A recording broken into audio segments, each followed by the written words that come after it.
నాకు ముక్కుసూటిగా మాడే అలవాటు. ఎవరేమనుకున్నావు నేనేమనుకోను, ఎందుకంటే నేను చెప్పదలుచుకుంది జనానికి చెప్పాలని చెప్పాను.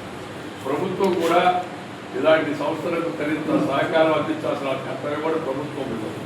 ప్రభుత్వం అంటే ఎవరు? ప్రజలందరూ కలిసి ఎన్నుకున్నది.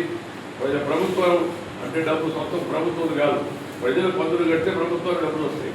ఆ డబ్బులో కొంత మంచి పనికి ఇలాంటి పనులకి సమాజంలో ఉన్న గ్రంథాలను చూసుకోవడం కూడా మనకు ఉంటుంది. నేనేమంటానంటే ఊరికినే ఇవ్వడం, అది ఇస్తున్నావు ఇది ఇస్తున్నావు ఊరికే ఆడవాళ్ళందరూ బస్సులో తిరగండి, నాకైతే అర్థం కావడం లేదు. ఆడవాళ్ళందరూ బస్సులో తిరగాలని ఆలోచన ఎవరు ఇచ్చారు?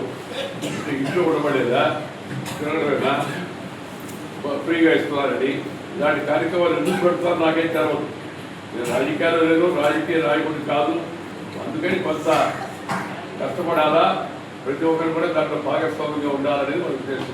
ప్రభుత్వం రోడ్లు, ప్రభుత్వం బస్సులు, ప్రభుత్వం హాస్పిటళ్ళు, ప్రభుత్వం స్కూల్లో టీచర్లు, ఆ తర్వాత ఇలాంటి మంచి కార్యక్రమాలకి సహాయం చేయడం.